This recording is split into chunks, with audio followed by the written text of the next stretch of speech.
প্রিয় নবীজি বলেন যে আমি ওই ব্যক্তিকে জান্নাতের আঙ্গিনায় একটা ঘরের সুসংবাদ দেই যে তর্ক করার সময় নিজের সঠিক, সে হকের উপর আছে এটা জেনেও সে তর্ক করে না।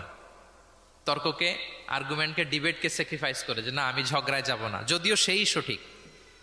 এরকম স্যাক্রিফাইস যে করে জান্নাতের আঙ্গিনায় তাকে আমি একটা ঘরের সুসংবাদ দেই।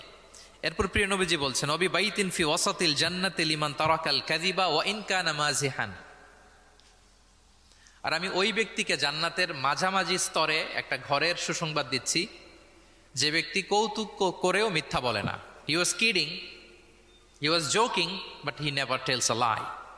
মজা করতেছে, জোক করতেছে, কিন্তু জোকের মধ্যেও সে কি করে না, মিথ্যা বলে না। তাকে জান্নাতের মাঝামাঝি স্তরে আমি একটা ঘরের গ্যারান্টি দিচ্ছি। এরপর আল্লাহ রাসূল সাল্লাল্লাহু আলাইহি সাল্লাম বলতেছেন অবি বাইতিন ফি আ'লাল জান্নাতি লিমান হাসানা খুলুকা। আর আমি এট দ্য ভেরি হাই, মানে পিক অফ দ্য প্যারাডাইস, জান্নাতের একেবারে সর্বোচ্চ স্তরে একটা বাসভবনের গ্যারান্টি ওই ব্যক্তিকে দেই যে অন্যের সাথে ভালো আচরণ করে।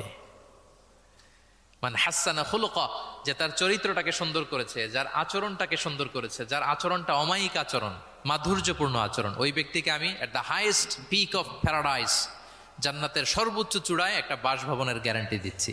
আল্লাহু আকবার। তাহলে আমার আশেপাশে যারা আছে তাদের সাথে ভালো আচরণ করা, গুড বিহেভিয়ার করা, এটা ছোটখাটো কোনো বিষয় নয়, এটা অনেক গুরুত্বপূর্ণ একটা বিষয়। কিন্তু আমরা অনেক সময়